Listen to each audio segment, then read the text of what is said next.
narapidana dan anak. Indonesia telah berdaulat penuh.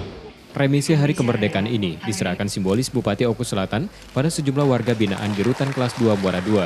Ada 106 warga binaan yang mendapatkan pengurangan masa tahanan di rutan ini.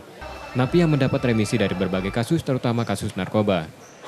Ya, dari 122 narapidana di cabang rutan Muara II, ada 17 orang narapidana yang belum bisa diusulkan remisi karena belum memenuhi syarat.